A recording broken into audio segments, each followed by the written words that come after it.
Meu nome é Niemeyer Almeida Filho, sou professor do Instituto de Economia e Relações Internacionais da Universidade Federal de Uberlândia e ex-presidente da CEP. No momento sou membro da diretiva da CEPLA, representando o Brasil, junto com a professora Marina Gouveia. Antes de dar início propriamente à mesa, uma informação da organização, que o painel 3 que aparece na programação como sendo previsto a realizar-se aqui no Centro de Convenções, ele será realizado no Anfiteatro Zeferino Vaz, no Instituto de Economia. E a hora de início, o horário de início, ao invés de ser às 17 horas, será às 18 horas. Okay? A questão é organizativa, o horário de funcionamento dessa sala tinha uma limitação e lá teremos mais liberdade de funcionamento. Okay? Eu vou reiterar essa informação ao final. Bom, o título do painel Limites e Esgotamento dos Governos Progressistas na América Latina foi o título que conseguimos na época em que a programação foi organizada.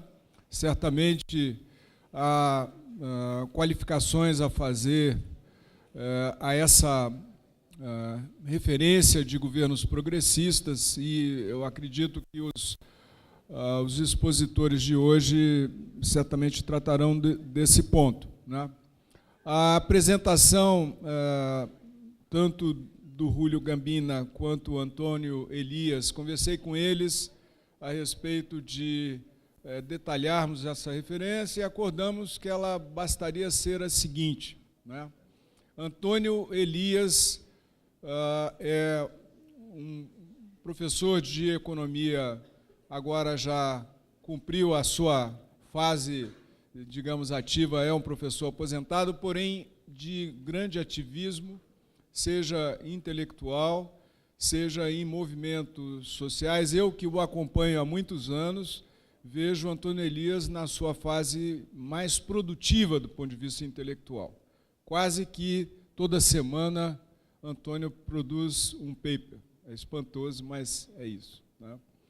E Júlio Gambina, com o mesmo perfil acadêmico e acrescentaria, dirige pelo menos 3 instituições na Argentina, diferentes, é membro da Claxo, por exemplo, e, da mesma forma, com grande participação orgânica em vários movimentos sociais, agora na condição de presidente da CEPLA. A CEPLA tem uma diretiva de 14 membros. A gente faz uma composição que não seria a clássica de titulares e suplentes, a gente faz por duplas. Então, Júlio Gambina divide a previdência com Camille Chalmers, que é do Haiti, tem problemas muito sérios de infraestrutura para participar das nossas reuniões. As reuniões vêm sendo realizadas usando o Skype. A gente tem realizado reuniões mensais, ou quase mensais, né? Então, temos uma participação bastante intensa, e aí eles se dividem quase que atuando regionalmente, né? Enquanto Camille atua na América Central, e talvez alcance o México, né? Então, seria basicamente Caribe, e Júlio Gambina se ocupa das demais funções. Antônio, além de ter sido o primeiro presidente, ele cumpriu 2 mandatos e atualmente vice-presidente, né? Então, não entendemos ser necessário uma apresentação maior do que essa. Gostaríamos de privilegiar mais a apresentação, a discussão e os debates. Acrescentaria apenas um aspecto que, para nós que atuamos na academia, me parece muito relevante. Muitos de nós, eu me incluo nesse grupo, pensamos e tratamos da América Latina, usando muitas vezes informações secundárias, né? Essas duas pessoas que estão aqui à mesa têm um conhecimento concreto, eu, pela observação distanciada, diria, de todos esses países que compõem a região. Então, essa vivência concreta, esse alcance da militância em cada um desses países, confere a esses dois uma condição de reflexão muito distintiva. E eu entendo que nós seremos beneficiados por essa condição. Vou passar a palavra primeiro a Antônio Elias e depois a Júlio Gambina. Abrimos, ao final, ao debate, ok?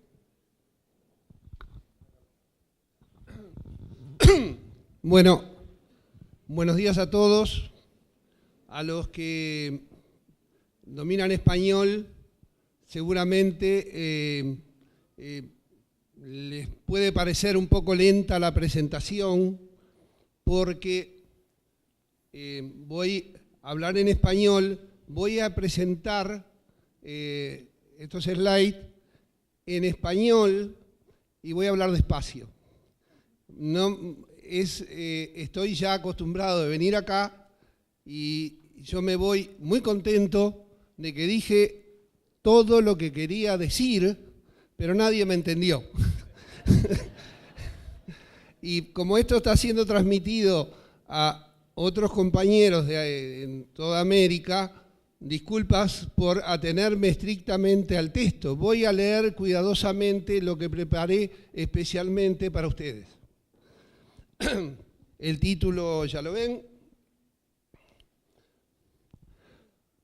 Vamos a hablar, obvio, de lo que es este proceso progresista, de lo que es el ciclo progresista. Entonces podemos decir que cuando el ciclo progresista está en una situación claramente de dificultades importantes, uno puede decir de agotamiento, son calificativos, pero en esta situación, luego de 12 años, bueno, de casi 15 años de gobiernos progresistas, continúa la grave crisis estructural de la economía latinoamericana y su correlato de exclusión y segmentación social. Son consecuencia de las seculares relaciones centro-periferia y de la profundización del proceso de globalización. El ciclo de altos precios de las materias primas no modificó esta situación. Por el contrario, la matriz productiva es cada vez más primaria y la propiedad se ha extranjerizado en la mayoría de los países. ¿Me siguen? Se profundiza la dinámica desigual y concentradora de la economía mundial. Se reafirma el papel de la periferia como la contracara complementaria de los países centrales y no como un camino hacia el desarrollo. Es en la relación entre el capital y el trabajo donde predominan en esa relación los procesos de flexibilización y precarización que se expresan con meridiana claridad los intereses de los sectores dominantes.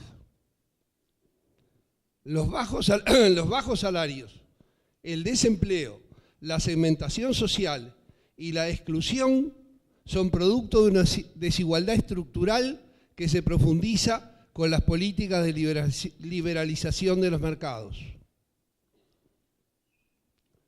El capital mantiene una ofensiva estratégica para recuperar su decaída tasa de ganancia. Acá hago una aclaración. En ningún momento, personalmente, consideré que los países con gobiernos progresistas estaban a la ofensiva. La ofensiva del capital es un proceso estratégico. Hubo un proceso de reacción, un proceso de cambios que no fue frontalmente contra esa ofensiva. Ese es un tema importante. No es que en un momento nosotros éramos los progresistas, comillas, éramos la ofensiva en el mundo o en América Latina. Los procesos de esta estrategia ofensiva a largo plazo, y lo hago muy breve, el autoritarismo reestructurador de los 70. El cambio de los modelos fue dictaduras militares, torturas, muertes, intervenciones universitarias, persecución de sindicalistas. O sea, el neoliberalismo que prima nuestro continente de los 70 no llegó convenciendo a nadie, llegó a sangre y fuego. El consenso de Washington fue otra medida, una medida acordada, está escrita como libro, fue un proceso en el cual se planteó la reducción sustancial del Estado, la eliminación de los subsidios, la eliminación, o sea, el pasar directamente a imposición indirecta, una política en la cual sometía a nuestros países a retroceder totalmente, más aún de lo que se había retrocedido en las dictaduras militares, en dejar al mercado las decisiones fundamentales. Las reformas de segunda generación del Banco Mundial, a los fines de los 90, recordarán, donde plantean la necesidad de cambios institucionales, se dan porque el consenso de Washington no generó los resultados que se suponía generaba. Y el Banco Mundial revisa y dice, ¿por qué fracasó el consenso de Washington? Porque las instituciones latinoamericanas estaban creadas para otro modelo. Entonces, las reformas de segunda generación del Banco Mundial no son un cambio positivo, son la búsqueda de consolidar ese proceso que ya venía de los 70. Los tratados de libre comercio y los tratados bilaterales de inversión de nueva y de vieja generación para eliminar las fronteras económicas y las regulaciones nacionales es una línea de trabajo permanente. Es lo que vemos con más claridad ahora. Ahora, en ese marco, en la primera década del siglo XXI, la crisis económica y su correlato de pobreza y exclusión social debilitaron el sentido común neoliberal. Digo sentido común en lo que la gente asumía que servía. En ese sentido digo sentido común. Accedieron al gobierno fuerzas y dirigentes políticos opositores a las políticas neoliberales, pero que en mayor o menor medida trataron de enfrentar la ofensiva del capital. Trataron, en mayor o menor medida, no fue la política principal. Múltiples expectativas se crearon al respecto, pero el resultado que todos conocemos de los gobiernos progresistas está muy lejos de lo esperado. Veamos un poco antes de ir a plantear la situación actual, ¿cuál fue el devenir del pensamiento de la izquierda? Porque el progresismo, explicamos cómo llegó por condiciones económicas, políticas, situaciones, fracasos, etcétera, del modelo neoliberal. Pero ¿cómo llegaba la izquierda a este proceso? Luego de la caída del muro de Berlín, que todos recordarán, bueno, los más jóvenes lo leyeron, y el colapso del socialismo real, sectores importantes de la izquierda abandonaron la concepción de la lucha de clases, tema que no es nada menor. En otra época, el concepto de lucha de clases y todo lo que derivaba de las políticas era algo absolutamente cotidiano. Cuando yo era estudiante, cuando Julio era estudiante, Niemeyer, Paulo y una cantidad de compañeros, la lucha de clases era lo que discutíamos cotidianamente, lo que se enseñaba en la facultad. En mi facultad había un ciclo básico en toda la universidad, en todas las facultades, de un año para estudiar economía política. La propuesta socialista fue sustituida por un discurso izquierdista, entre comillas, que se declaraba huérfano de proyecto. Había caído el socialismo real, y entonces, ¿qué? Y por lo que terminó sin cuestionar al capitalismo, privilegiando la conciliación de clases.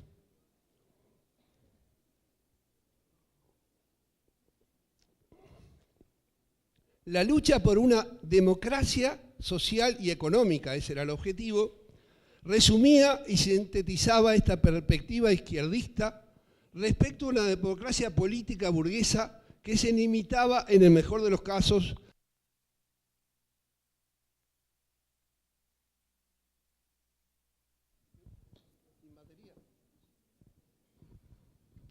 a garantizar el derecho al voto.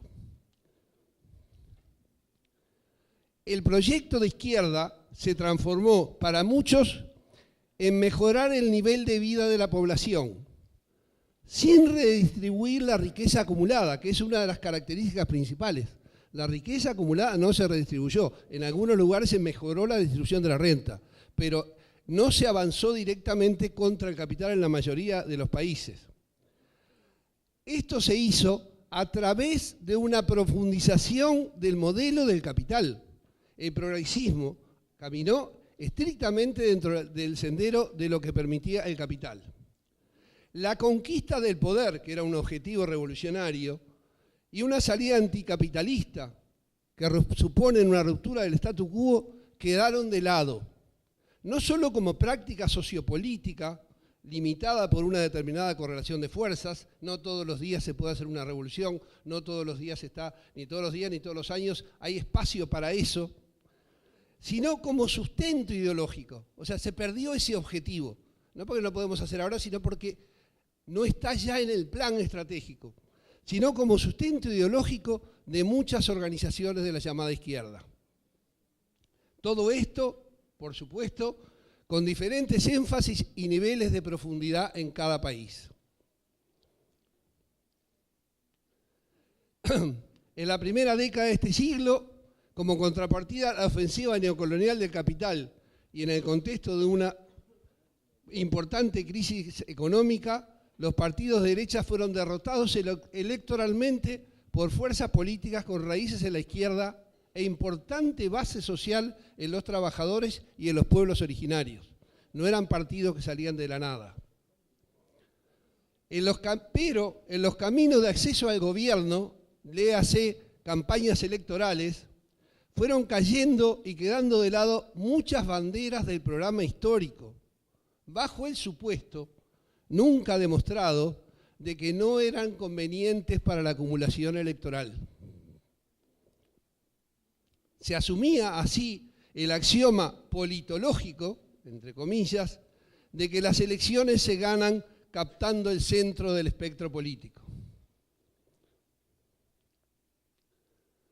Las definiciones programáticas se fueron morigerando, primero en forma ambigua, para acercar a sectores moderados, luego frontalmente, para obtener el aval de los señores del mercado, porque un proyecto que funciona dentro de la estructura del capital necesita el aval del mercado, no solo necesita votos. Se aceptaron 4 principios en casi todos estos países. A. El mantenimiento y profundización de un orden constitucional y legal favorable al capital. Que la política no debe interferir en las decisiones libres del mercado. La primacía de la democracia representativa sobre la democracia participativa. El compromiso de garantizar la alternancia política renunciando a los procesos de transición al capitalismo. Este es fundamental. Todos los proyectos históricos de la izquierda se planteaban ganar las mayorías necesarias para generar un cambio revolucionario irreversible hacia otra sociedad. Aceptar la alternancia significó poner en igualdad de condiciones a los partidos de izquierda y progresistas de nuestros países con todo lo que es el sistema de recursos económicos y los medios de comunicación que tiene el capital. Los puso en la situación de que más temprano que tarde iban a tener que perder y entregar el gobierno a la derecha. Y eso no era un tema menor, fue una decisión estratégica que dejó, por eso digo, el devenir de la izquierda fue cambiando aquella lógica de llegar a conquistar el poder para hacer una revolución socialista, para transformarse en conquistar el gobierno para tener una mejor redistribución del ingreso, una serie de medidas de ayuda a los más pobres, una serie de procesos de combinar un modelo económico esencialmente, en la mayoría, neoliberal, con una redistribución mejor de recursos, sin tocar la propiedad.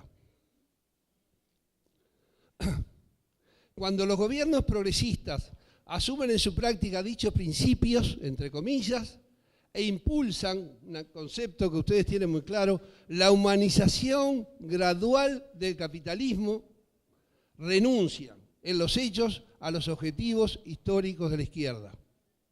Así de claro, así de rotundo, para quienes entendemos que este modelo capitalista concentra y centraliza la riqueza a la vez que produce y reproduce la desigualdad y la exclusión. Los gobiernos progresistas del Cono Sur, con todas sus diferencias, se inscribieron dentro de las variadas opciones de la institucionalidad capitalista para administrar las crisis. En Brasil y Uruguay llegan al gobierno fuerzas de izquierda que renuncian a sus objetivos fundacionales y asumen la reforma de segunda generación del Banco Mundial, esos cambios institucionales, como si fuera un programa superador del neoliberalismo, y tratan de atenuar los males del capitalismo sin enfrentarlo como sistema. Argentina merece un análisis específico por múltiples razones, entre otras porque aplicaron políticas económicas heterodoxas en disputa con los organismos multilaterales y mantuvieron un papel geopolítico de apoyo a los países progresistas más radicales, lo que no hizo ni Uruguay ni Brasil. Estos tres países, en esos tres países en los que estamos hablando, los cambios son fuertes en el plano electoral, se ganan las elecciones importantes, con reiteradas victorias nacionales y regionales, pero son mínimos y nulos en lo ideológico, porque se renunció al discurso anticapitalista, se renunció a crear las condiciones para un cambio social profundo. Eso explica muchas de las cosas que pasan. Pero en lo económico e institucional se profundizó el capitalismo. Se crearon reglas favorables al capital y se mantuvieron las que ya existían. De ahí viene el proceso de extranjerización de nuestra economía y primarización. En Bolivia y Ecuador y Venezuela los cambios fueron profundos y se expresaron, entre otros aspectos, en reformas constitucionales que apuntaron al fortalecimiento de la soberanía nacional, la inclusión de los pueblos originarios y construcción del poder social. Es clarísima la diferencia entre lo que hicieron esos tres países y lo que hicieron Uruguay, Argentina y Brasil. A su vez, hubo avances importantes en el enfrentamiento a las empresas transnacionales, restringiendo su capacidad de acumulación. Se tomaron medidas en los tres países que cambiaron las reglas de funcionamiento en lo que tiene que ver con el extractivismo petrolero, la minería, el gas. O sea, hubo un cambio importante que además generó una renta importante para distribuir en la población. Lo anterior, sin desconocer que las reglas básicas del funcionamiento capitalista se mantuvieron. En esos países se enfrentó a las transnacionales que estaban en las zonas más privilegiadas, como el petróleo, la minería, el gas, etcétera, pero no se tomaron ningún tipo de medidas contra la burguesía nacionales, ni contra el sistema bancario. O sea, es captar parte, digamos, de la renta petrolera para generar un proceso redistributivo importante, pero no es un enfrentamiento a capital, en sentido profundo. Como consecuencia, en la mayoría de los países no se produjeron cambios significativos en el sistema de dominación, ni siquiera se avanzó en esa dirección. Y en otros, donde se había avanzado mucho, me refiero a Venezuela, Ecuador y Bolivia, en una primera etapa ha habido frenos y retrocesos significativos. El caso de retroceso significativo es Ecuador, que termina haciendo un acuerdo de libre comercio con la Unión Europea y que toma un conjunto de medidas en donde deja atrás lo que hizo en su primer gobierno de Correa y entra además en un enfrentamiento con los pueblos originarios que eran el sustento clave de su fuerza.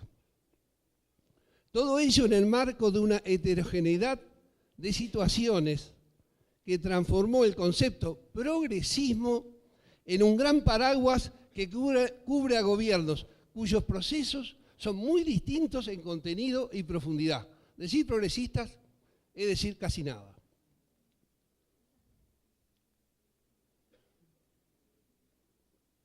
Veamos los impactos del ciclo económico en este proceso. Durante casi una década, los precios de las materias primas que exportan estos países tuvieron precios mucho más altos que en periodos anteriores y eso posibilitó un aumento significativo de los recursos de que disponía el progresismo. Unos los utilizaron para llevar adelante su proyecto de cambios profundos, Bolivia y Venezuela. Otros para avanzar en una primera fase y luego quedar a mitad de camino, Ecuador. Y están los que simplemente usaron recursos para buscar una legitimación social sin afectar al capital. Argentina, Brasil y Uruguay.